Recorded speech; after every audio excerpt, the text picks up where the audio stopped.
TV49 news Kannada ಚಾನೆಲ್ಗೆ ನಿಮ್ಮೆಲ್ಲರಿಗೂ ಸ್ವಾಗತ. ವೀಕ್ಷಕರೇ, ನಾವು ಇವತ್ತು ಸಾಧಕರ ಚಾವಡಿಯಲ್ಲಿ ಗೋಕಾಕ್ ನಾಡಿನಲ್ಲಿರ್ತಕ್ಕಂಥ ಒಬ್ಬ ಖ್ಯಾತ ತಬಲಾ ವಾದಕರಾದಂಥ ಶ್ರೀಯುತ ದಿನೇಶ್ ಜುಗುಳಿ ಸರ್ ಅವ್ರ ಮನೆಗೆ ಬಂದಿದ್ದೀವಿ.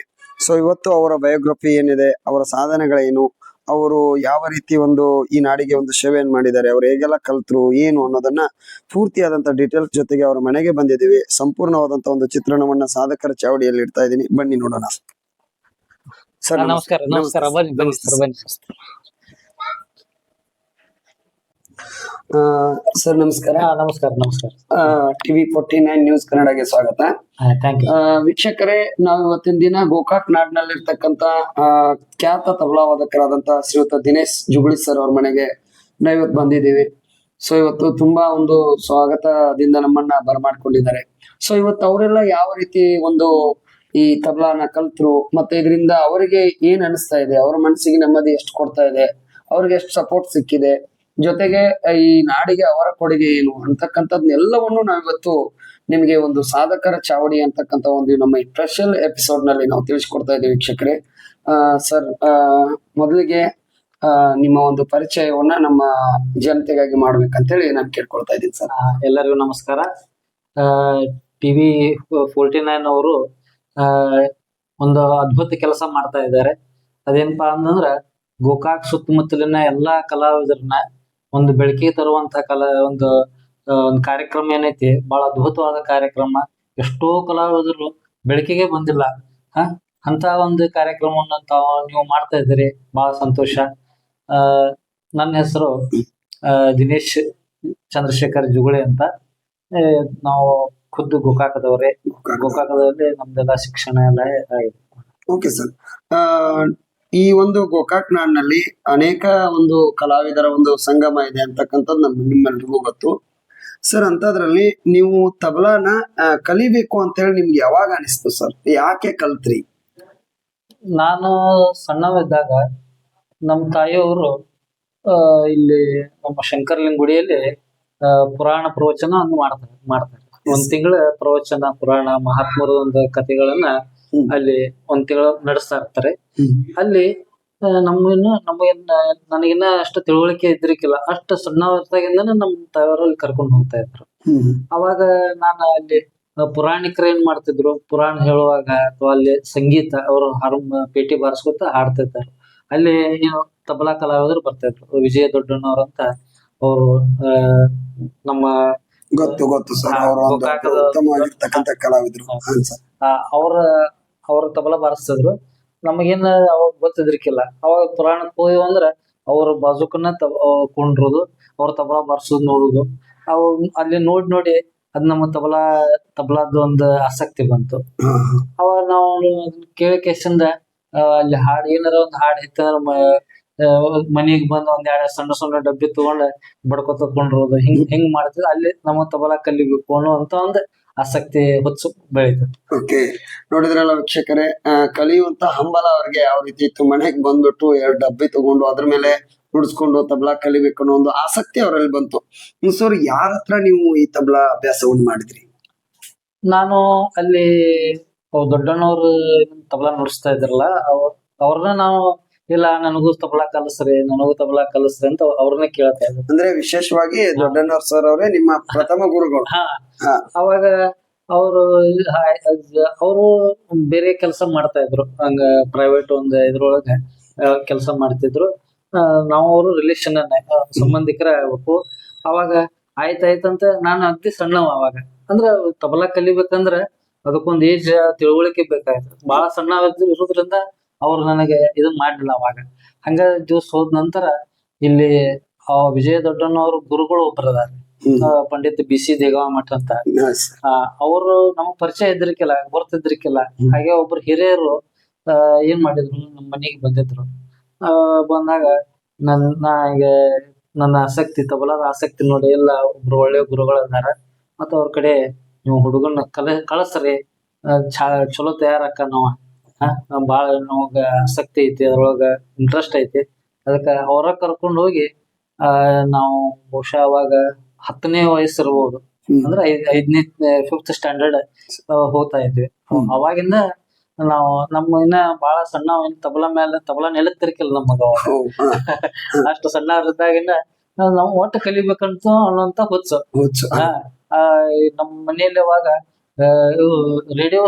ರೇಡಿಯೋಸಕ್ಕೆ ಸಹ ಇದ್ರಿಕಿಲ್ಲ. ಓ, ನಮ್ ತಾಯಿಯವರು ಪ್ರೈಮರಿ ಸ್ಕೂಲ್ ಟೀಚರು. ಹ್ಮ್. ಅವಾಗೆಲ್ಲ ಬಾಳ ಬಡತನ ಪರಿಸ್ಥಿತಿ. ಹಾ ಎಲ್ಲರ ಗುಡಿಗಳೊಳಗು ಮಠಗಳು ಹಾಡ ಹಾಕ್ತಿದ್ರು, ಅವ್ರ ಭಕ್ತಿ ಗೀತೆ. ಅವು ಹತ್ತಿದ್ವು ಅಂದ್ರ ಒಂದ್ 2 ಸಣ್ಣ ಡಬ್ಬಿ ತಗೊಂಡ್ ಬಡ್ಕೊತ ಕುಂತ್ ಬಿಡೋದು. ಹ್ಮ್. ಆಮೇಲೆ ನಮ್ಮ ಮಾವನವರು ಸೋದರ ಮಾವ ರಾಮದುರ್ಗದವ್ರು, ಅವ್ರ ಹತ್ರ ರೇಡಿಯೋ ಇತ್ತು. ಆ ರೇಡಿಯೋ ಅವ್ರು ಅಲ್ಲಿ ಹೋದಾಗ ಆತು, ಅವ್ರು ಇಲ್ಲಿ ಬಂದಾಗ ಆತು, ಅವ್ರು ರೇಡಿಯೋ ತಂದಿರ್ತಿದ್ರು. ಅವ್ರಿಗೆ ರೇಡಿಯೋ ಕೇಳೋದೊಂದು ಹವ್ಯಾಸ ಅವ್ರಿಗೆ. ಅವಾಗ ರೇಡಿಯೋದೊಳಗ ಹಾಡ್ ಹತ್ತಿತ್ತ, ಯಾವ್ದ ಹಾಡ್ ಹತ್ಲಿ ಅದ್ ರೇಡಿಯೋನ ಬಡ್ಕೊತ ಕುಂಡ್ರುದು. ಹ್ಮ್. ಅಂದ್ರೆ ಎಷ್ಟು ಅಂದ್ರೆ ಇಂಟ್ರೆಸ್ಟ್. ಆಮೇಲೆ ದೇಗಾಮಠ ಸರ್ ಕಡೆ 5ನೇ ವಯಸ್ಸಿನ 5ನೇ ಅಥವಾ ಅಂದ್ರೆ 10ನೇ ವಯಸ್ಸಿಂದ ನಮ್ದು ತಬಲಾ ಶಿಕ್ಷಣ ಚಾಲು ಆಯ್ತು. ಓಕೆ, ನೋಡಿದ್ರಲ್ಲ ವೀಕ್ಷಕರೇ, ನಮ್ಮ ದಿನೇಶ್ ಸರ್ ಅವರು ತಬ್ಲಾನ ಯಾವ ರೀತಿ ತಮ್ಗೆ ಚಾಯ್ಸ್ ಮಾಡ್ಕೊಂಡ್ರು ಅನ್ನೋದನ್ನ ನಾವು ನೋಡಿದ್ರೆ ತುಂಬಾ ಖುಷಿ ಅನ್ಸತ್ತೆ. ಜೊತೆಗೆ ದೇವಗಾಮಠ ಸರ್ ಅವರು ತುಂಬಾ ಒಂದು ಒಳ್ಳೆಯ ಗುರುಗಳು, ಅವ್ರ ಹತ್ರ ಅವರ ಅಭ್ಯಾಸ ಆಗಿದೆ. ಆ ಮತ್ತೊಂದು ಇನ್ನೊಂದು ಇವಾಗಿನ ಕಾಲದಲ್ಲಿ ಈ ಟ್ರ್ಯಾಕ್ಗಳು ಅದು ಇದು ಬಂದ್ಬಿಟ್ಟೆಲ್ಲ ಲೈವ್ ಕಲಾವಿದರೆಲ್ಲರೂ ಏನಾಗ್ತಾ ಇದಾರೆ ಅಂತ ಮಾಯ ಆಗ್ತಾ ಇದಾರೆ. ಹೌದು. ಇದ್ರ ಬಗ್ಗೆ ನೀವು ಏನ್ ಹೇಳಕ್ ಇಷ್ಟಪಡ್ತೀರಾ ಸರ್? ಇದು ಸ್ವಲ್ಪ ಆ, ಈ ಕಾಲ ಏನಾಗ್ತದೆ ಅಂದ್ರೆ ಚೇಂಜ್ ಚೇಂಜ್ ಆಗಿ ಏನೇನೇನೋ ಬದಲಾವಣೆ ಆಕೋತ ಹೋಗ್ತವೆ. ಆದ್ರೆ ಮೂಲ ಅನ್ನತಕ್ಕಂತ ಒಂದು ಸಂಗೀತ, ಮೂಲ ಕಲೆ ಅನ್ನುವಂಥದ್ದು ಅದು ಜೀವಂತ ಇರತೈತೆ, ಅದು ಇರ್ತೈತಿ. ಆದ್ರ ಇದು ನಡಕ್ ಬಂದದ್ ಸ್ವಲ್ಪ ಕೆಲವೊಂದ್ ಟೈಮ್ ಏನಾಗ್ತದೆ, ಬಹಳ ಪ್ರಚಾರ ಆಗಿಬಿಡ್ತದೆ, ಅಗದಿ ಸ್ಟ್ಯಾಂಡ್ ಆಗಿಬಿಡ್ತೈತೆ ಅದು. ಆದ್ರ ಮೂಲ ಕಲೆ, ಮೂಲ ಒಂದು ಅದೆಲ್ಲೂ ಹೋಗೋದಿಲ್ಲ. ಯಾಕಂದ್ರೆ ಕಲಾವಿದರು ಇರತ್ತಾರೋ, ಯಾವ್ದೇ ಕಲೆ ತಗೊಂಡ್ರು, ಯಾವ್ದೇ ವಿಷಯ ತಗೊಂಡ್ರು, ಅದ ಮೂಲ ಅನ್ನೋದಂತ ಎಲ್ಲೂ ಹೋಗೋದಿಲ್ಲ. ಕೆಲವೊಂದು ದಿವಸ ಅದ್ ಕಡಿಮೆ ಅನಿಸ್ಬೋದು, ಆದ್ರ ಮತ್ತ ಅದ ಬ್ಯಾಡ್ ಅನ್ನಕ್ ನಮಗ್ ಬರಂಗಿಲ್ಲ. ಈಗ ಟ್ರ್ಯಾಕ್ ಅದು ಏನಾಗ್ತದೆ, ಮತ್ತೀಗ ಅವ್ರವ್ರ ಅನುಕೂಲ ಅನಾನುಕೂಲ ಹೆಂಗ್ ಆಕತಿ, ಅದಕ್ ನಾವು ವಿರೋಧ ವ್ಯಕ್ತಪಡ್ಸಕ್ ಬರುದಿಲ್ಲ. ಆದ್ರ ಟ್ರ್ಯಾಕ್ ಸಂಗೀತ, ಸಿನಿಮಾ ಸಂಗೀತ ಬ್ಯಾಡ್ ಅಂತ ಅನ್ನೋದಿಲ್ಲ ನಾವು. ಅಲ್ಲ ಸರ್, ನಾನ್ ಅಂತ ಇರೋದು ಕಲಾವಿದರು, ಲೈವ್ ಕಲಾವಿದರು ಮಾಯವಾಗ್ತಾ ಇದ್ದಾರೆ. ಅದಕ್ಕೆ ಮಾಯ ಆಗ್ತಾರ. ಅದ ಯಾಕಂದ್ರೆ ಅದಕ್ಕ ನಮ್ಮ ಜನರ ಒಂದು ಅದಕ್ ಸ್ಪಂದನೆ ಇಲ್ಲ. ಜನರಿಗೆ ಅದನ್ನು ಮಾಡ್ಲಿ ಬೇಡ ಅನ್ನಂಗಿಲ್ಲ. ಆದ್ರ ಇದನ್ನ ಬಿಡಬಾರದು, ಜೀವಂತ ಕಲೆಯನ್ನ ಬಿಡಬಾರದು, ಇದನ್ನು ಬಿಡಬಾರದು. ಅದನ್ನು ಇರ್ಲಿ. ಯಾಕಂದ್ರೆ ಎಲ್ಲಾ ಯಾಕಂದ್ರೆ ಜಗತ್ತನ್ನ ಎಲ್ಲಾ ಈಗ ಅದನ್ನ ಬ್ಯಾಡಪ್ಪ ಅವಾಯ್ಡ್ ಮಾಡಕ್ ಬರುದಿಲ್ಲ, ಅದನ್ನ ಬ್ಯಾಡ್ರಪ್ಪ ಅಂತ ಇದನ್ ಮಾಡಕ್ ಬರುದಿಲ್ಲ. ಯಾಕ ಅದ್ರೊಳಗು ಸಾಕಷ್ಟು ಅನುಕೂಲ ಇರ್ತಾವ. ಕೆಲವೊಂದು ಟೈಮ್ದೊಳಗ ಅದ್ ಅನಿವಾರ್ಯನೂ ಆಗಿಬಿಡ್ತೈತಿ.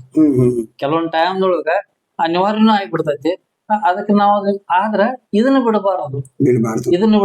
ಯಾಕಂದ್ರ ನಾವು ಇಲ್ಲಿ ಕೆಲವೊಂದು ಉದಾಹರಣೆ ಹೇಳ್ಬೇಕಂತಂದ್ರ, ಎಷ್ಟೋ ಈಗ ನಮ್ ಗೋಕಾಕದೊಳಗ ಕೆಲವೊಂದು ಮನೆತನಗಳು, ದೊಡ್ಡ ದೊಡ್ಡ ವ್ಯಾಪಾರಸ್ಥರಾತು, ಅವ್ರ ಮನ್ಯಾಗ ಏನ ಕಾರ್ಯಕ್ರಮ ಇರ್ಲಿ, ಒಂದೇನೋ ಖುಷಿ, ಒಬ್ಬ ಹುಟ್ಟಹಬ್ಬ ಇರ್ಲಿ, ಅಥವಾ ಒಂದೇನೋ ಸಮಾರಾಧನೆ ಇರ್ಲಿ, ಏನೋ ಇರ್ಲಿ, ಒಬ್ಬ ಕಲಾವಿದರನ್ನ ಕರೆಸಿ ಸಂಗೀತ ಕಾರ್ಯಕ್ರಮ ಮಾಡಿಸ್ತಾರ. ಇನ್ನೂ ಗೋಕಾಕ್ನಲ್ಲಿ ಇದೆ, ಐತೆ. ಉದಾಹರಣೆ ಅಂದ್ರೆ ನಮ್ಮ ಮಾತೇಶ್ ತಮಶಿ ಅವರು ಆತು, ಅವರು ತಮ್ಮ ಮನ್ಯಾಗ ಏನೇ ಕಾರ್ಯಕ್ರಮ ಇರ್ಲಿ, ಕಲಾವಿದರನ್ನ, ಸಂಗೀತ ಕಲಾವಿದರನ್ನ ಕರೆಸಿ ಅವರು ಅಗ್ದಿ ಇದನ್ ಮಾಡಿ ಕುಂತ ಆನಂದವಾಗಿ ಕುಂತ ಕೇಳಿ ಕಲಾವಿದರಿಗೆ ಪ್ರೋತ್ಸಾಹ ಕೊಡ್ತಾರ. ಈ ಮೊನ್ನೆ ಇಲ್ಲಿ ಕಲ್ಲೋಳಿ ಅವರು, ಮಲ್ಲಿಕಾರ್ಜುನ್ ಕಲ್ಲೋಳಿ ಅವರು, ಅವ್ರ ಮನೆಯಲ್ಲಿ ಒಂದು ಕಾರ್ಯಕ್ರಮ. ಅಂದ್ರೆ ಈ ಒಂದು ಪ್ರವೃತ್ತಿ, ಈ ಒಂದು ಇದು ಆಗಬೇಕ. ಮತ್ತೆ ಹಿಂಗಾದ್ರೆ ಏನಾಕೈತಿ, ಅದನ್ನು ಮಾಡ್ಲಿ. ಯಾಕಂದ್ರೆ ಇದನ್ನ ಬಿಡುದ್ರಿಂದ ಬಿಟ್ಟು ಅಂದ್ರ ನಮ್ಮ ಭಾರತದ ಸಂಸ್ಕೃತಿ ನಾಶ ಆಗಿಬಿಡ್ತೈತಿ. ಇನ್ನೊಂದು ನಮ್ಮ ವೀಕ್ಷಕರಿಗೆ ನೀವು ತಿಳಿಸ್ಕೊಡ್ಬೇಕು. ಈಗಿನ ಇವ್ರಿಗೆ ಕೆಲವೊಂದು ಈ ಸಂಗೀತದ ಕ್ಷೇತ್ರದಲ್ಲಿ ಅವಮಾನಗಳಾಗೋದುಂಟು, ಅವಮಾನಗಳು ಜಾಸ್ತಿ ಆಗ್ತಾವ. ಅಂತವ್ರಿಗೋಸ್ಕರ ಅವಮಾನ ಆದ ಕೂಡಲೇ ಏಕದಮ್ ಏನಂತ ಹೇಳ್ಬಿಡ್ತಾರಪ್ಪ ಅಂತಂತಂದ್ರ, ನನ್ಗಿದ್ ಬೇಡ, ನನ್ಗೆ ತುಂಬಾ ಅವಮಾನ ಆಯ್ತು, ನನ್ಗಿದ್ ಬೇಡ ಅಂತಕ್ಕಂಥ ಪ್ರವೃತ್ತಿಗಳು ಇರ್ತಕ್ಕಂಥ ಜನರಿಗೆ ನೀವು ಅವ್ರಿಗೆ ಯಾವ ರೀತಿ ಒಂದು ಗುಡ್ ಮೆಸೇಜ್ ಅನ್ನ ಕೊಡ್ತೀರಿ? ದಾಸರು ಒಂದು ಮಾತೊಳಗ ಹೇಳ್ಯಾರ ತಮ್ಮ ಪದ್ಯದೊಳಗ, ಅಪಮಾನವಾದರೆ ಒಳಿತು ಮಾನವನಿಗೆ ಅಂತ ಒಂದು ಪದ್ಯದೊಳಗ. ಅಂದ್ರ ಅವು ಎಲ್ಲಾರಿಗೂ ಇರತಾವ, ಅಪಮಾನ ಅನ್ನೋದು ಎಲ್ಲಾರಿಗೂ ಇರತಾವ. ಆದ್ರೆ ನಾವ್ ಏನ್ ಮಾಡ್ಬೇಕಂದ್ರೆ ಅದಷ್ಟ ಅಲ್ಲಿ ಅಷ್ಟ ಅವಾಗಿನ ಟೈಮ್ ಸ್ವಲ್ಪ ಮನಸ್ಸಿಗೆ ಇದು ಅನಸ್ತೈತಿ, ಅಪಮಾನ ಆದ ಟೈಮ್ದಾಗ ಮನಸ್ಸಿಗೆ ಸ್ವಲ್ಪ ದುಃಖ ಅನಸ್ತೈತಿ. ಆದ್ರೆ ಅದನ್ನ ನಾವು ಇದನ್ನ ಮಾಡ್ಕೊಂಡ್ಕೊಂಡ್ರಬಾರ್ದು. ಜಗತ್ತು ಬಹಳ ವಿಶಾಲ ಐತಿ. ಹ ಇಲ್ಲೇ ನಮ್ಮದು ಇದಾಗಬೇಕಂತ ಏನಿಲ್ಲ. ನಾವು ಚಲೋ ಒಳ್ಳೆ ರೀತಿಯಿಂದ ಸಾಧನೆ ಮಾಡ್ಬೇಕು. ಒಳ್ಳೆ ರೀತಿಯಿಂದ ಸಾಧನೆ ಮಾಡ್ರ ಅದ್ ಎಲ್ಲಿಯಾದ್ರೂ ಗುರುತಿಸ್ಕೊಳ್ತೈತಿ. ಇಲ್ಲಿ ನಮಗ ಅಪಮಾನ ಆದ್ರೂ ಬೇರೆ ಕಡೆ ನಮ್ಗೆ ಸನ್ಮಾನ ಸಿಗತೈತಿ. ಬೇರೆ ಕಡೆ ನಮಗ್ ಹೊರಗಿನ ಮತ್ತೆ ಬೇರೆ ಕಡೆ ಹೊರಗಿನ ಇದ್ರೊಳಗ ನಮ್ ಬೆಳ್ಕೊಳಕತ್ತು ನಮಗ್ ಎಲ್ಲಿಯಾದ್ರೂ ನಮಗ ಅದಕ್ಕೆ ಸ್ಥಾನಮಾನ ಅನ್ನುವಂತ ಸಿಗತೈತಿ. ಅದನ್ನ ನಾವು ಹಾಗೆ ನಾವು ಅದನ್ನ ಹೆಂಗ್ ತಗೋಬೇಕಂದ್ರ ಪ್ಲಸ್ ಪಾಯಿಂಟ್ ಆಗಿ ತಗೋಬೇಕು. ಅಪಮಾನ ಆಗೈತಿಲ್ಲ, ನಾವು ಇವ್ರ ಮುಂದೆ ಚೆನ್ನಾಗಿ ಬೆಳೆದು ತೋರಿಸ್ಬೇಕು. ಇವ್ರು ಅಪಮಾನ ಮಾಡಿದವ್ರ ಏನಿರ್ತಾರೆ ಅವ್ರ ಮುಂದೆ ನಾವು ಇನ್ನೂ ಒಳ್ಳೆ ರೀತಿಯಿಂದ ಅದನ್ನ ಅವ್ರ ಮ್ಯಾಲ ಸಿಟ್ಟಾಗಂಗಿಲ್ಲ. ಯಾಕಂದ್ರೆ ನಮ್ಮ ಬೆನ್ನ ನಮಗ್ ಕಾಣುದಿಲ್ಲ, ನಮ್ಮ ಬೆನ್ನ ನಮ್ಮ ನ್ಯೂನ್ಯತೆಗಳು ನಮಗ್ ಕಾಣುದಿಲ್ಲ. ನಾವೇನ್ ತಿಳ್ಕೊಂಡಿರ್ತೀವಿ, ಏನ್ ನಮಗ್ ಬರ್ತೈತಿ, ನಮಗೆಲ್ಲಾ ಚಲೋ ಬರ್ತೈತಿ ಅಂತ ನಾವು ತಿಳ್ಕೊಂಡಿರ್ತೇವಿ. ಆದ್ರೆ ನಮ್ಮ ಬೆನ್ನ ನಮ್ಮ ನ್ಯೂನ್ಯತೆಗಳು ನಮಗ್ ಗೊತ್ತಿರುದಿಲ್ಲ. ಅವಾಗ ನಾವ್ ಏನ್ ಮಾಡ್ಬೇಕಂದ್ರೆ ಬಹುಶಃ ನಮಗ್ ಇನ್ನೂ ಒಂದ್ ಏನೋ ಸಾಧಿಸೋದು ಉಳಿದಿರ್ಬೇಕು. ನಮಗೇನೋ ಅದ ಅರ್ಹತೆ ಅಷ್ಟು ನಾವು ಅದ್ರೊಳಗೆ ಇದು ಆಗಿರಕ್ಕಿಲ್ಲ. ಅದಕ್ಕೆ ನಮ್ಗೆ ಹಿಂಗ ಆಗೈತಿ. ಅದಕ್ಕೆ ನಾವು ಒಳ್ಳೆ ಸಾಧನೆ ಮಾಡೋದು, ಒಳ್ಳೆ ಸಾಧನೆ ಮಾಡಿ ಮತ್ ನಾವು ಅವಾಗ ಅವ್ರ ಅಪಮಾನ ಮಾಡಿದವರು ಮತ್ ನಮ್ನ ಇದನ್ ಮಾಡುವಂತ. ನೋಡಿದ್ರಲ್ಲ ವೀಕ್ಷಕರೇ, ದಿನೇಶ್ ಸರ್ ಅವರ ಮಾತು ಹೆಂಗಿತ್ತಂತಂದ್ರೆ, ಅಪಮಾನವಾದ್ರೂ ಕೂಡ ನಮ್ಮಲ್ಲಿ ಏನೋ ಒಂದು ನ್ಯೂನ್ಯತೆ ಇದ್ದಾಗ ನಾವು ಅವರಿಂದ ಅವಮಾನಕ್ಕೆ ಒಳಗಾಗಿದ್ದೀವಿ, ಆ ನ್ಯೂನ್ಯತೆಯನ್ನ ಸರಿಪಡಿಸ್ಕೊಳ್ಬೇಕಂತಕ್ಕಂಥ ಒಂದು ಗುಡ್ ಮೆಸೇಜ್ ಅನ್ನ ಎಲ್ಲಾ ಕಲಾವಿದರಿಗೆ ಅವರು ಕೊಡ್ತಾ ಇದ್ದಾರೆ.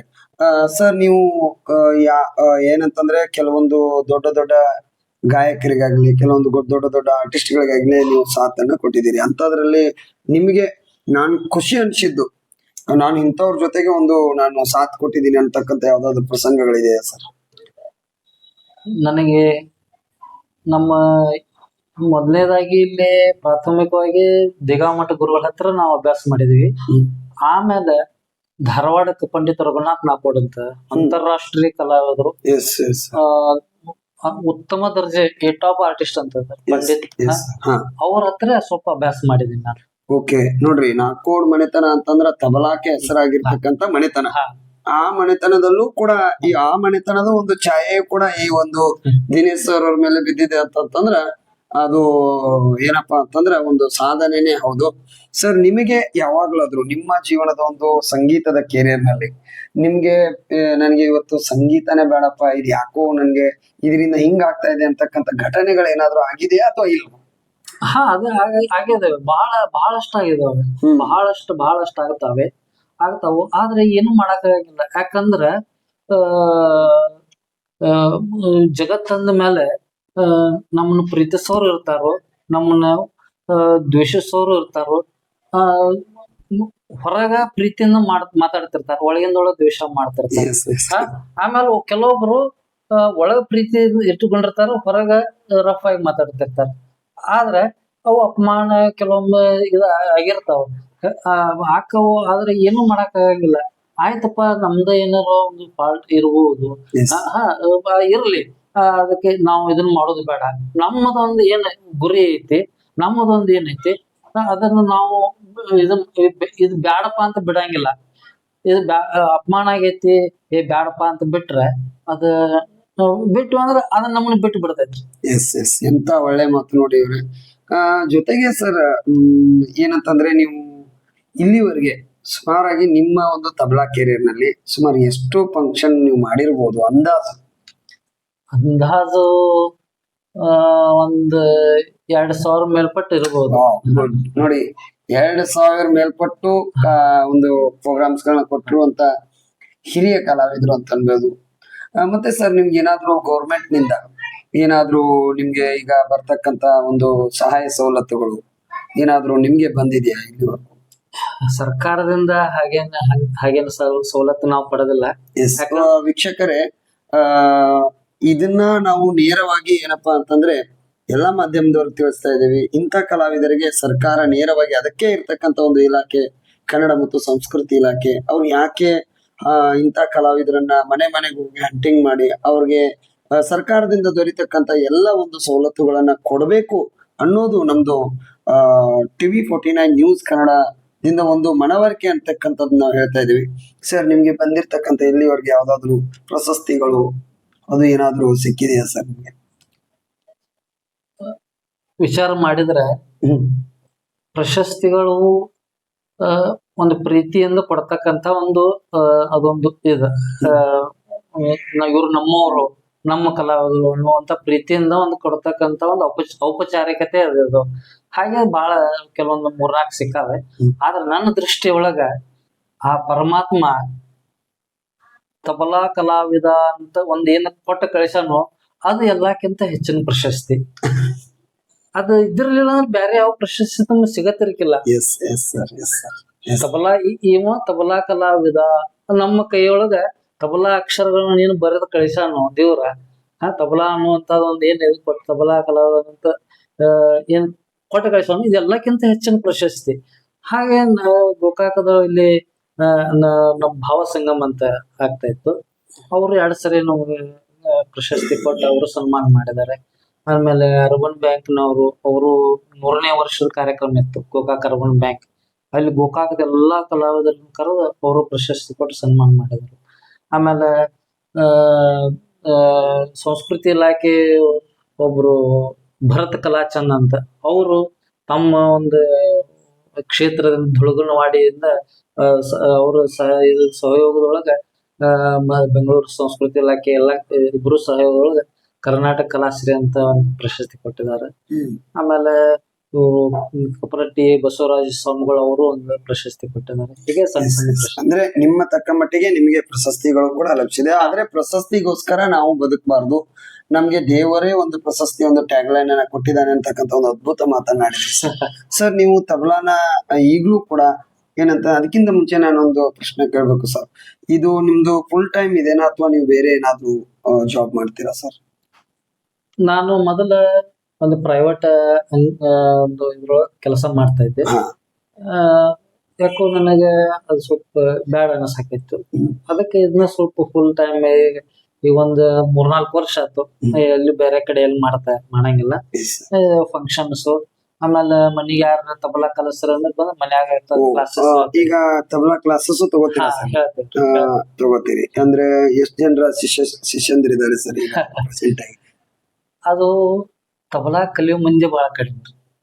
ತಬಲಾ ಇನ್ನೂ ಹಾಡೋದು ಕಲಿತಾರ, ಆದ್ರೆ ತಬಲಾ ಕಲಿಯೋ ಮಂದಿ ಬಹಳ ಕಡಿಮೆ. ಯಾಕಂದ್ರೆ ಬಹಳ ಕಠಿಣ. ಈಗ ಒಬ್ರು ಹಾಡೋದು ನೋಡಿ ನಾವು ಅದನ್ನ ಸ್ವಲ್ಪ ನೋಡಿ ಹಾಡಬಹುದು. ನಾವು ಈಗ ಒಬ್ರು ಹಾಡೋದ್ ನೋಡಿ ಕ್ಯಾಸೆಟ್ ನೋಡಿ ಹಾಡೋದ್ ನೋಡಿ ಇದು ಮಾಡಿ ಹಾಡಬಹುದು. ಆದ್ರೆ ತಬಲಾ ಒಬ್ರು ನುಡ್ಸೋದ್ ನೋಡಿ ನಾವು ನಡ್ಸಕ್ ಆಗಂಗಿಲ್ಲ. ಅದರದೇ ಆದಂತ ಒಂದು ಶಾಸ್ತ್ರ ಇದೆ, ನೀತಿ ನಿಯಮಗಳಿವೆ, ಅವುಗಳನ್ನ ಪಾಲಿಸಲೇಬೇಕು. ನಿಮ್ಮ ಪ್ರಕಾರ ನೀವು ತಬಲಾ ಅಭ್ಯಾಸವನ್ನ ದಿನದಲ್ಲಿ ಎಷ್ಟು ಅವರ್ ಮಾಡ್ತೀರಾ? ಇಂತಿಷ್ಟು ಅಂತೇಳಿ ಏನಾದ್ರು ಒಂದಿರತ್ತೆ, ರಿಯಾಜ್ ಮಾಡ್ತೀರಾ? ಹಂಗೇನಾದ್ರು ಇದೆಯಾ ಸರ್? ಮೊದಲ ನಾವು ಸ್ವಲ್ಪ ರಿಯಾಜ್ ಮಾಡ್ತಾ ಇದ್ವಿ. ಈಗಾದ್ರೂ ನಮ್ಗೆ ಟೈಮ್ ಸಿಕ್ಕಾಗ ಯಾವಾಗ ಟೈಮ್ ಸಿಗ್ತೈತಿ ಅವಾಗ ನಮ್ ಕಲಾವಿದರು ಕೂಡಿದಾಗ ಆತು, ನಮ್ಮ ಮನೆಯಲ್ಲಿ ಟೈಮ್ ಸಿಕ್ಕಾಗ ಆತು, ನಾವು ಸ್ವಲ್ಪ ಪ್ರಾಕ್ಟೀಸ್ ತಕ್ಕ ಮಟ್ಟಿಗೆ ಪ್ರಾಕ್ಟೀಸ್ ಮಾಡ್ಕೋತಾನೆ ಇರ್ಬೇಕು, ಮಾಡ್ತಾನೆ ಇರ್ತೇವಿ. ಪ್ರಾಕ್ಟೀಸ್ ಮಾಡ್ಲಿಲ್ಲ ಅಂದ್ರೆ ಆಗಲೇನೆ ಹೇಳಿನಿ, ನಾವು ಅದನ್ನ ಬಿಟ್ಟು ನಮ್ನ ಬಿಟ್ಟು ಬಿಡ್ತೈತಿ. ಒಳ್ಳೆ ಮಾತು ಸರ್. ಜೊತೆಗೆ ನೀವು ಯಾವ್ಯಾವ ಶೈಲಿ ಹಾಡುಗಳಿಗೆ ತಬಲಾವನ್ನು ನುಡಿಸ್ತೀರಾ? ಅಂದ್ರೆ ಫಿಲ್ಮ್ ಸಾಂಗ್ಸ್ ಇರ್ಬೋದು, ಅಂದ್ರೆ ಭಾವಗೀತೆಗಳಿರ್ಬೋದು, ಜನಪದ ಸಾಹಿತ್ಯ ಇರ್ಬೋದು, ಅಥವಾ ವಚನ ಗಾಯನ ಇರ್ಬೋದು. ಅಂದ್ರೆ ನಿಮ್ಮ ಒಂದು ಫೇವರೇಟ್ ಯಾವ್ದು ಸರ್? ನಾವು ಹೆಚ್ಚಾಗಿ ಸುಗಮ ಸಂಗೀತ ಸುಗಮ ಸಂಗೀತ, ಆಮೇಲೆ ಶಾಸ್ತ್ರೀಯ ಸಂಗೀತನ ನುಡಿಸ್ತೇವೆ. ಸುಗಮ ಸಂಗೀತದಲ್ಲಿ ವಚನಗಳು, ಭಾವಗೀತೆ, ಭಕ್ತಿಗೀತೆ, ಹೀಗೆ ಜನಪದ. ಸರ್, ಅದೇ ರೀತಿಯಾಗಿ ನಿಮ್ ಮನೆಯಲ್ಲಿ ಯಾರಾದ್ರೂ ತಬಲಾ ಆರ್ಟಿಸ್ಟ್ ಇದ್ರ ಮೊದ್ಲು? ಈ ಮನೆಯಲ್ಲಿ, ನಿಮ್ ಮನೆಯಲ್ಲಿ ತಂದೆ ಆಗ್ಲಿ ಯಾರಾದ್ರೂ? ನಮ್ಮ ಮನೆಯಲ್ಲಿ ನಮ್ಮ ತಾಯಿಯವರು ಸ್ವಲ್ಪ ಹಾಡ್ತಾರೆ. ಅವರು ಪ್ರೈಮರಿ ಸ್ಕೂಲ್ ಟೀಚರ್, ಈಗ ನಿವೃತ್ತಿ ಹೊಂದಿದ್ರು. ಆಮೇಲೆ ನಮ್ಮ ತಂದೆ, ನಮ್ಮ ದೊಡ್ಡಪ್ಪ ಅಂದಿರು ಕಾಕಾರು ಅವರು ಇಲ್ಲಿ ಭಜನೆಗೆ ಹೋಗೋದು, ಗುಡಿಯಲ್ಲಿ ಭಜನೆಗಳು ಇರ್ತಾವಲ್ಲ ಅಲ್ಲಿ ಹೋಗೋದು, ಹೀಗೆ ಅವ್ರದೊಂದು ಸಂಪರ್ಕ. ಆ ಒಂದು ಇದ್ರಲ್ಲಿ ನಮಗ ಅದು ಒಂದು ಇಂಟ್ರೆಸ್ಟ್. ಆದ್ರೆ ಯಾರ ನಮ್ಮ ಮನೇಲಿ ಹಿಂಗ ಸಂಗೀತದು ಕಲ್ತಿಲ್ಲ, ತಬಲಾನು ನುಡ್ಸೋರು ಯಾರಿಲ್ಲ. ಈಗ ನಮ್ಮ ಕಜಿನ್ ಬ್ರದರ್ ಒಬ್ರು ಮಗ ಒಬ್ಬ ಅವನು ಸಂಗೀತ ಕಲಿಯಕತ್ತಾನ. ಅಂತೂ ನಿಮ್ ಮನೆಯಲ್ಲಿ ಈ ಸಂಗೀತದ ವಾತಾವರಣ ಇದೆ. ಓಕೆ, ಸಂಗೀತದ ವಾತಾವರಣ ಇರಲೇಬೇಕು ವೀಕ್ಷಕರೇ, ಯಾಕಂತಂದ್ರೆ ಅದರಿಂದ ಸಿಗ್ತಕ್ಕಂಥ ನೆಮ್ಮದಿ ಬಹಳಷ್ಟಿದೆ. ಸೊ ನಿಮ್ಗೆ ಪ್ರೋಗ್ರಾಮ್ಸ್ಗಳು, ತಿಂಗಳಲ್ಲಿ ಪ್ರೋಗ್ರಾಮ್ಸ್ಗಳು ಇರ್ತಾವ ಸರ್? ಹಾ ಇರ್ತಾವೆ, ಅದೇ ಹೇಳಕ್ ಬರೋದಿಲ್ಲ. ಒಮ್ಮೊಮ್ಮೆ ಕಂಟಿನ್ಯೂ ಆಗಿ ಇರ್ತವೆ, ಒಮ್ಮೊಮ್ಮೆ ಗ್ಯಾಪ್ ಇರ್ತವೆ. ನಾವು ಹೆಂಗ ಅದು ಕಲಾವಿದ್ರ ಜೋಡಿ ನಾವು ಹೇಗೆ ಸಂಪರ್ಕ ಇಟ್ಕೋತೇವಿ, ನಮ್ಮ ಇದು ನಾವು ನುಡಿಸೋದು ಅದು ಅದು ಉತ್ತಮವಾಗಿರ್ಬೇಕು. ಆದ್ರ ನಮ್ಮ ಒಂದು ರಿಲೇಶನ್ಶಿಪ್ ಕಲಾವಿದರ ಜೋಡಿ ಅಥವಾ ನಮ್ಮ ಸಮಾಜದ ಜೋಡಿ ಅಹಂ ಭಾವನೆ ಇದ್ರೆ ಬರಲ್ಲ. ಅದಕ್ಕೆ ನಿಮ್ಮ ಒಂದು ತಕ್ಕ ಮಟ್ಟಿಗೆ ನಿಮ್ಗೆ ಅನ್ಕೊಂಡಿರೋ ರೀತಿಯಲ್ಲಿ ನಿಮ್ಗೆ ಪ್ರೋಗ್ರಾಮ್ಸ್ಗಳು ಬರ್ತಾ ಇದಾವೆ. ಓಕೆ, ಮತ್ತೆ ಏನಂತಂತಂದ್ರೆ ಇನ್ನೊಂದು ನೇರವಾದಂತ ಒಂದು ಮಾತು, ಈ ಕೆಲವೊಂದು ಕಲಾವಿದರು ಸಂಗೀತದಲ್ಲಿ ಚಟಗಳಿಗೆ ಅಂಟತಕ್ಕಂತ ಒಂದು ಪ್ರವೃತ್ತಿ ಈಗಿನ ಕಾಲಮಾನದಲ್ಲಿ ಬಂದು ಎಲ್ರಿಗೂ ಏನ್ ಅನಿಸ್ತಾ ಇದೆ, ಸಂಗೀತ ಅಂದ್ರೆ ಅದು ಚಟಗಳ ಒಂದು ಏನಪ್ಪ, ಚಟಗಳು ಅಲ್ಲಿ ಚಟಗಳನ್ನ ಕಲ್ತು ಬಿಡ್ತಾರ, ಎಲ್ಲಿ ನನ್ನ ಮಕ್ಕಳು ಹಾಳಾಗಿ ಬಿಡ್ತಾರ ಅಂತಕ್ಕಂಥ ಪ್ರವೃತ್ತಿ ಕೆಲವೊಂದು ಪಾಲಕರಲ್ಲಿದೆ. ಸೊ ಅದಕ್ಕೆ ನೀವೇನ್ ಹೇಳಕ್ ಇಷ್ಟಪಡ್ತೀರಾ ಸರ್?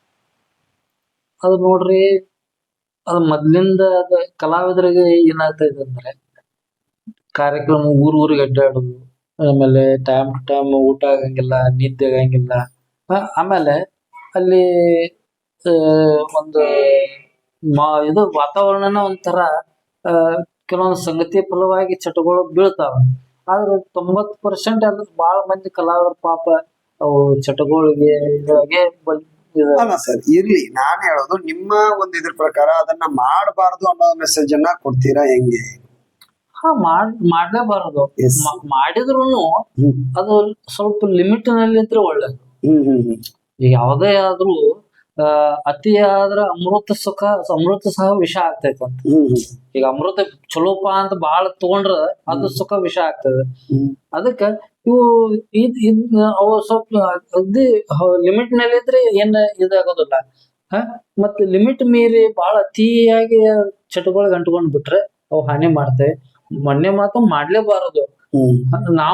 ನಾವಂತೂ ಕೆಲವೊಂದು ಕಲಾವಿದರು ಇದ್ದೇವೆ, ಯಾವ್ದು ಒಂದು ಅಡಿಕೆ ಹೊಳಸಕ್ಕೂ ಸಹ ಹಾಕಂಗಿಲ್ಲ. ಚಾ ಅಡಿಕೆಗಳು ಉಳ್ಕಿದ್ ಏನು ಇದು ಚಟಗಳು ನಮ್ಮ ಗುರುಗಳ ಆಶೀರ್ವಾದ, ಹಿರಿಯರ ಆಶೀರ್ವಾದ. ಒಟ್ಟಿನಲ್ಲಿ ನಿಮ್ಮ ಮಾತಿನ ಪ್ರಕಾರ ಕಲಾವಿದರಿಗೆ ಇಂತ ಯಾವುದೇ ಒಂದು ಕೆಟ್ಟ ಚಟಗಳು ಇರದೇ ಇದ್ರೆ ಬಹಳಷ್ಟು ಮುಂದೆ ಹೋಗ್ತಾರೆ, ಸಾಧನೆ ಮಾಡ್ತಾರೆ ಅಂತಕ್ಕಂಥದ್ದು ಇದು ಸರ್. ನಿಮ್ಗೆ ಇಲ್ಲಿವರೆಗೂ ಏನಾದ್ರು ಚಾನೆಲ್ಗಳಲ್ಲಿ ಹಂಗೆ ಹಿಂಗೆ ಏನಾದ್ರು ಅವಕಾಶ ಸಿಕ್ಕಿದೆಯಾ ಸರ್? ಇಲ್ಲ, ಟಿವಿ ಚಾನೆಲ್ಗಳಲ್ಲಿ ನನಗೇನು ಅವಕಾಶ ನಾನು ಹೋಗಿಲ್ಲ. ನಾನು ಆಕಾಶವಾಣಿಯಲ್ಲಿ ನಾನು ಅಲ್ಲಿ ನನಗೆ ಅವಕಾಶ ಸಿಕ್ಕಿದೆ. ಆಕಾಶವಾಣಿಯಲ್ಲಿ ಸುಗಮ ಸಂಗೀತ ತಬಲಾ ಸಾಹಿತ್ಯ ಅಂತ 2013 ಅದಕ್ಕಿಂತ ಮೊದಲು 2009 ಲೋಕಲ್ ಆಡಿಷನ್ ಆಯ್ತು. ಆಮೇಲೆ 2013 ಬಿಹೈ ಗ್ರೇಡ್ ಆಡಿಷನ್. ಅದನ್ನ ಅವಾಗಿಂದ ನಮಗ ಅವಾಗಾದ್ರೂ ಅಲ್ಲಿ ರೆಕಾರ್ಡಿಂಗ್ ಮಾಡಕ್ ಅದು ಕರೀತಾರೆ, ಹೀಗೆ. ಸರ್, ಇವಾಗ ಬರ್ತಕ್ಕಂಥ ಟಿವಿಗಳಲ್ಲಿ ರಿಯಾಲಿಟಿ ಶೋಗಳನ್ನ ನೀವು ನೋಡಿದ್ದೀರಿ. ರಿಯಾಲಿಟಿ ಶೋಗಳಲ್ಲಿ ವೀಕ್ಷಕರೇ, ನಮ್ಮದೊಂದು ಟಿವಿ 49 ನ್ಯೂಸ್ ಕನ್ನಡದಿಂದ ಒಂದು ಮನವರಿಕೆ ಏನಂತಂದ್ರೆ, ಯಾವ ರೀತಿ ಸಿಂಗಿಂಗ್ ರಿಯಾಲಿಟಿ ಶೋಗಳನ್ನ ಇಡ್ತಾ ಇದಾರೋ ಹಂಗೆ ವಾದ್ಯಗಳ ಒಂದು ರಿಯಾಲಿಟಿ ಶೋ ಇಟ್ರೆ ವಾದ್ಯಗಾರರು ಕೂಡ ಏನಪ್ಪಾ ಅಂತಂದ್ರೆ ಆ ರಿಯಾಲಿಟಿ ಶೋಗಳಲ್ಲಿ ಮಿಂಚಬಹುದು ಅಂತಕ್ಕಂಥದ್ದನ್ನ ನಮ್ಮ ಒಂದು ವಾಹಿನಿಯ ಮೂಲಕ ನಾವು ಒಂದು ರಿಕ್ವೆಸ್ಟ್ ಮಾಡ್ತಾ ಇದೀವಿ ಎಲ್ಲ ವಾಹಿನಿಗಳಿಗೆ. ಸರ್, ಜೊತೆಗೆ ನೀವು ಇಷ್ಟೆಲ್ಲ ಒಂದು ಸಾಧನೆ ಮಾಡಿದೀರಾ, ಒಂದು ಒಳ್ಳೆ ಒಂದು ನಿಮ್ಮಲ್ಲಿ ಮಾತನಾಡುವಂತ ಒಂದು ಶೈಲಿ ನೋಡಿದ್ರೆ ನಮ್ಮೆಲ್ಲ ಯೂತ್ ನಿಮ್ಮ ಮಾತುಗಳನ್ನ ನೋಡಿ ಕಲ್ಕೊಳ್ಳುವಂತದ್ದು ಬಹಳ ಇದೆ ಸರ್. ಸರ್, ಈ ತಬಲಾದಲ್ಲಿ ನಮ್ಮ ವೀಕ್ಷಕರಿಗೆ ಸ್ವಲ್ಪ ತಿಳಿಸ್ಕೊಡಿ ಸರ್. ಈ ಪಾರ್ಟ್ಸ್ಗೆ ಏನಂತಾರೆ, ಈ ಪಾರ್ಟ್ಸ್ಗೆ ಏನಂತಾರೆ ಅನ್ನೋದನ್ನ ಸ್ವಲ್ಪ ನೀವು ಹೇಳ್ಕೊಟ್ರೆ ತುಂಬಾ ಉತ್ತಮ ಸರ್. ಇದು ಚಾಟಿ ಚಾಟಿ, ಇದು ಕರಣಿ. ಕರಣಿ. ಇದು ತು ತು, ಹ ಆಮೇಲೆ ಇದು ಡಗ್ಗ. ಡಗ್ಗ, ಇದು ಇದರಲ್ಲಿ ಘೀ ಅಂತ ಘೀ, ಹ, ಧಾ, ಕ, ತ ಹೀಗೆಲ್ಲ ಅಕ್ಷರ ಅಲ್ಲಿ ನುಡಿಸ್ತಾರೆ. Yes sir.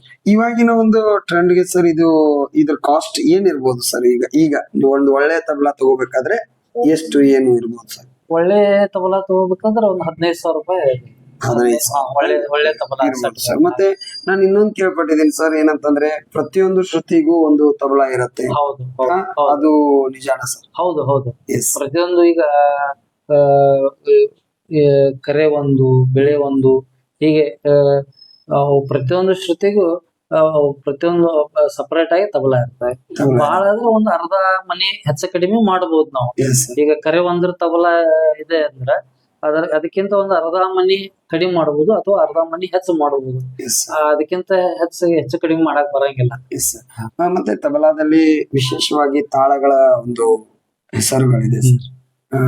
ಇವಾಗ ತೀನ್ ತಾಲ್ ಇರ್ಬೋದು, ಜಪ್ತಾಲ್ ಅಂತ ಹೇಳಿರ್ಬೋದು, ರೂಪಕ ಅಂತ ಹೇಳಿರ್ಬೋದು ಸರ್. ನಮ್ಮ ವೀಕ್ಷಕರಿಗೆ ಒಂದ್ ಯಾವ್ದಾದ್ರು ನಿಮ್ಗೆ ಫೇವರೇಟ್ ಆಗಿರ್ತಕ್ಕಂಥ ತಾಳನ ಒಂದ್ 2 ನಿಮಿಷ ನುಡಿಸಿ ತೋರಿಸ್ಬೋದಾ? ಹಾ. Okay sir.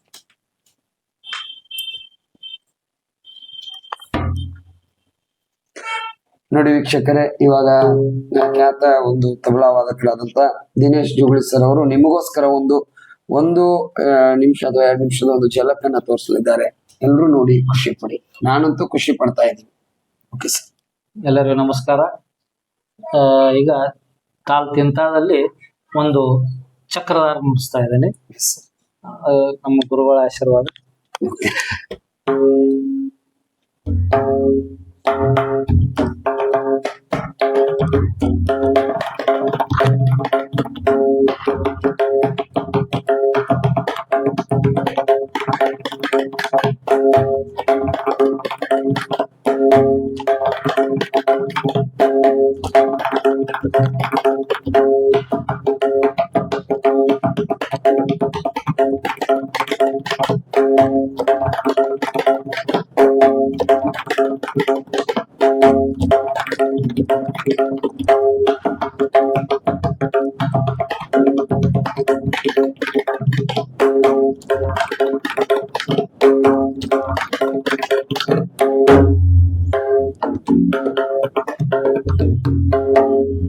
ಓಕೆ, ನೋಡಿದ್ರಲ್ಲ ವೀಕ್ಷಕರೇ, ಅವರ ಒಂದು ಕೈನ ಕರಾಮತಿ ಇರ್ಬೋದು. ಅವ್ರು ಎಷ್ಟು ಚೆನ್ನಾಗಿ ಚಕ್ರಧಾರ ಅಂತ ಏನೋ ಒಂದು ಪದ ಬಳಕೆ ಮಾಡಿದ್ರಿ ಸರ್. ಅದು ತುಂಬಾ ಕಠಿಣ. ಹಾ, ಅದು ತಬಲಾದೊಳಗ ಪೇಶ್ಕಾರ, ಕಾಯ್ದಾ, ಮುಕುಡ, ತುಕಡ, ಚಕ್ರಧಾರ ಅಂದ್ರೆ ಅವು ಕೆಲವೊಂದು ಬೋಲುಗಳನ್ನ ಸಮೂಹ ಮಾಡಿ ಅದನ್ನ 3 ಆವರ್ತಿ ಬಾರಿಸುದು ಚಕ್ರಧಾರ. Yes sir. 3 ಆವರ್ತಿ ಬಾರಿಸಿ ಸಮ್ಮನಿಂದ ಚಾಲು ಮಾಡಿ ಮತ್ತೆ ಸಮ್ಮಗೆ ಬಂದು ಕೊಡ್ಕೋತೇವೆ. Yes sir. ನೋಡಿದ್ರಲ್ಲ ವೀಕ್ಷಕರೇ, ನೀವು ಕೂಡ ಏನಾದ್ರೂ ತಬಲಾ ಕಲಿಬೇಕು ಅಂತೇಳಿ ನಿಮಗೂ ಕೂಡ ಇವರು ತಬಲಾ ನುಡಿಸೋದನ್ನ ನೋಡಿ ಏನಾದ್ರು ಅನಿಸಿದ್ರೆ, ಗುರುಗಳು ಏನಪ್ಪಾ ಅಂತಂದ್ರೆ ಇದೇ ಊರಿನಲ್ಲಿ ಅವರು ತಬಲಾ ಕ್ಲಾಸಸ್ಗಳನ್ನು ಕೂಡ ನಡೆಸ್ತಾ ಇದ್ದಾರೆ. ಸೊ ನಿಮ್ಗೆ ಏನಾದ್ರೂ ತಬಲಾ ಕಲಿಬೇಕು ಅನ್ಸಿದ್ರೆ ದಿನೇಶ್ ಜುಗಳಿ ಸರ್ ಅವರನ್ನ ಖಂಡಿತವಾಗ್ಲೂ ಅವ್ರನ್ನ ಕಾಂಟ್ಯಾಕ್ಟ್ ಮಾಡಿ ಅವ್ರ ಹತ್ರ ಇರ್ತಕ್ಕಂತ ಒಂದು ಕಲೆಯನ್ನ ನೀವು ಕೂಡ ಕರಗತಗೊಳಿಸ್ಕೊಳ್ಳಿ. ಸೊ ಸರ್, ಇವಾಗ ನನಗೆ ತುಂಬಾ ಖುಷಿ ಆಯ್ತು ಸರ್ ನಿಮ್ಮನ್ನ ಬಂದು ಭೇಟಿಯಾಗಿ. ನಿಮ್ಮಲ್ಲಿ ಇರ್ತಕ್ಕಂತ ಎಲ್ಲಾ ಒಂದು ವಿಚಾರಧಾರೆಗಳನ್ನ ನಮ್ಮ ಒಂದು TV49 ನ್ಯೂಸ್ ಕನ್ನಡ ಮೂಲಕ ನೀವು ಜಗತ್ತಿಗೆ ಹೇಳಿದಿರಿ ಸರ್.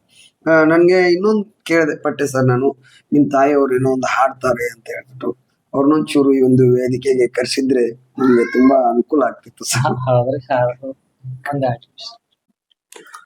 ವೀಕ್ಷಕರೇ, ಇವತ್ತು ನಾವು ಖ್ಯಾತ ತಬಲಾ ವಾದಕರಾದಂತ ದಿನೇಶ್ ಜುಗಳಿ ಸರ್ ಅವರನ್ನ ಎಲ್ಲ ರೀತಿಯಿಂದ ಒಂದು ಅವರಲ್ಲಿ ಇರ್ಬೇಕಾದಂತ ಮಾತುಗಳನ್ನ ಕೇಳಿ ತುಂಬಾ ಖುಷಿ ಆಯ್ತು.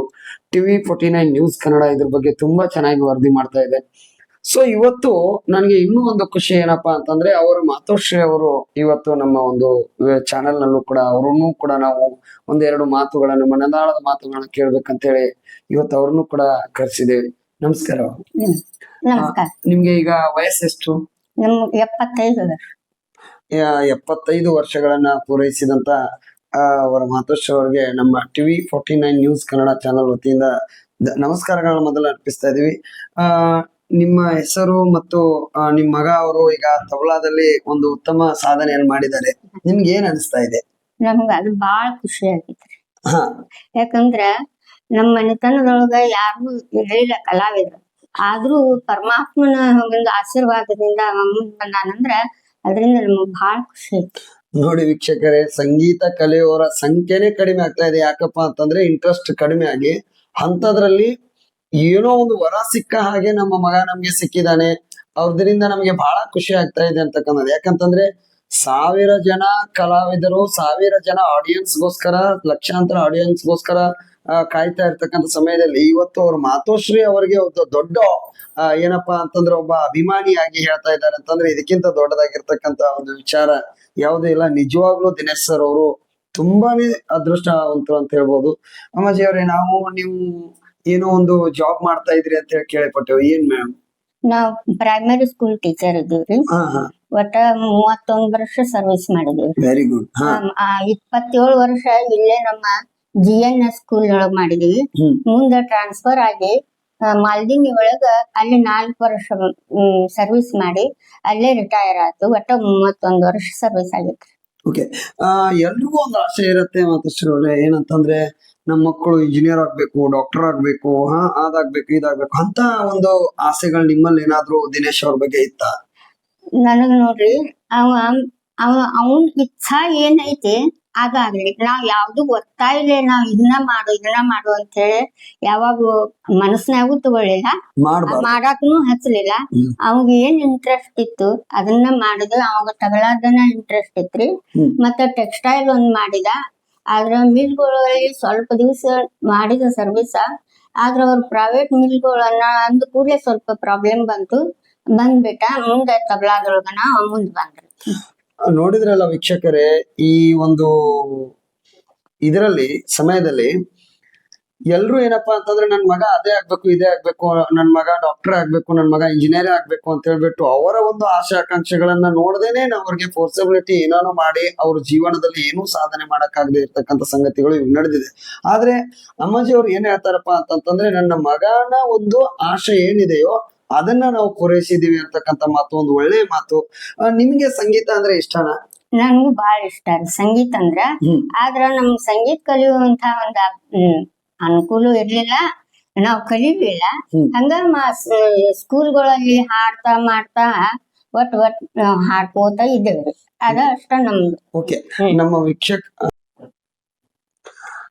ಅಮ್ಮಾಜಿ ಅವ್ರೆ, ಏನಂತಂದ್ರೆ ನಮ್ಮ ವೀಕ್ಷಕರಿಗೋಸ್ಕರ, ನಮಗೋಸ್ಕರ, ನಿಮ್ ಮಗನಿಗೋಸ್ಕರ ಒಂದ್ 4 ಲೈನ್ ಅನ್ನ ನಿಮ್ ಬಾಯಿಂದ ಕೇಳ್ಬೇಕು ಅನ್ನೋದು ಒಂದು ಆಸೆ ಆಗಿದೆ.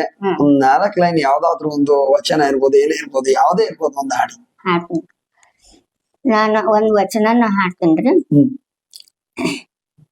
ಮಡಕೆಯ ಮಾಡುವರೆ ಮಣ್ಣೆ ಮೊದಲು, ಮಡಕೆಯ ಮಾಡುವರೆ ಮಣ್ಣೆ ಮೊದಲು, ತೊಡಿಗೆಯ ಮಾಡುವರೆ ಪೊನ್ನೆ ಮೊದಲು, ತೊಡಿಗೆಯ ಮಾಡುವರೆ ಪೊನ್ನೆ ಮೊದಲು, ಮಡಿಕೆಯ ಮಾಡುವರೆ ಮಣ್ಣೆ ಮೊದಲು, ಮಡಿಕೆಯ ಮಾಡುವರೆ ಮಣ್ಣೆ ಮೊದಲು, ಶಿವ ಪಥವರಿಯೊಡೆ ಗುರು ಪಥ ಮೊದಲು, ಶಿವ ಪಥವರಿಯೊಡೆ ಗುರು ಪಥ ಮೊದಲು, ಕೂಡಲ ಸಂಗಮ ದೇವನಾರಿಯೊಡೆ, ಕೂಡಲ ಸಂಗಮ ದೇವನಾರಿಯೊಡೆ, ಶರಣರ ಸಂಗವೇ ಮೊದಲು, ಶರಣರ ಸಂಗವೇ ಮೊದಲು, ಮಡಕೆಯ ಮಾಡುವರೆ ಮಣ್ಣೆ ಮೊದಲು, ತೊಡಿಗೆಯ ಮಾಡುವರೆ ಪೊನ್ನೆ ಮೊದಲು, ಮಡಕೆಯ ಮಾಡುವರೆ ಮಡಕೆಯ ಮಾಡುವರೆ ಮಡಕೆಯ ಮಾಡುವರೆ ಮಣ್ಣೆ ಮೊದಲು. ನೋಡಿದ್ರಲ್ಲ ವೀಕ್ಷಕರೇ, ಎಂತ ಒಂದು ಅಮೃತ ಧಾರೆಯನ್ನ ಹರಿಸಿದಷ್ಟೇ ಸುಗಮವಾಗಿ ಇದು ಒಂದು ಅದ್ಭುತ ಕ್ಷಣ ಅಂತ ಹೇಳ್ಬೋದು ವೀಕ್ಷಕರೇ. ಯಾಕಂದ್ರೆ ತಾಯಿ ಮತ್ತು ಮಗ ಇವರೊಂದು ಹೇಳಿದ್ರು, ಮಡಿಕೆಯ ಮಾಡುವೆಡೆ ಮಣ್ಣೇ ಮೊದಲು ಅಂತೇಳಿ. ಆ ಮಡಿಕೆ ರೆಡಿ ಆಗ್ಬೇಕಾದ್ರೆ ಅವ್ರು ಯಾವ ರೀತಿ ಮಣ್ಣನ್ನ ರೆಡಿ ಮಾಡಿರ್ಬೋದು ಅನ್ನೋದನ್ನ ನಾವು ಈ ಹಾಡಿನ ಮುಖಾಂತರ ಯಾವಾಗ್ಲೂ ಕೂಡ ಇಂಥ ಒಂದು ಪರ್ಫಾರ್ಮೆನ್ಸ್ ಎಲ್ಲೂ ಸಿಗಲ್ಲ ಅಂತ ಹೇಳಿ ನಾನು ಹೇಳ್ತಾ ಇದ್ದೀನಿ. ಇದು ನಮ್ಮ TV49 ನ್ಯೂಸ್ ಕನ್ನಡ ಇತಿಹಾಸದಲ್ಲೇ ಪ್ರಥಮ ಬಾರಿಗೆ ಅಂತ ಹೇಳ್ಬೋದು ತಾಯಿಯ ಹಾಡಿಗೆ ಮಗನು ನುಡಿಸಿರುವಂತ ಒಂದು ಹಾಡು. ಸೊ ವೀಕ್ಷಕರೇ ತುಂಬಾ ಖುಷಿ ಆಯ್ತು.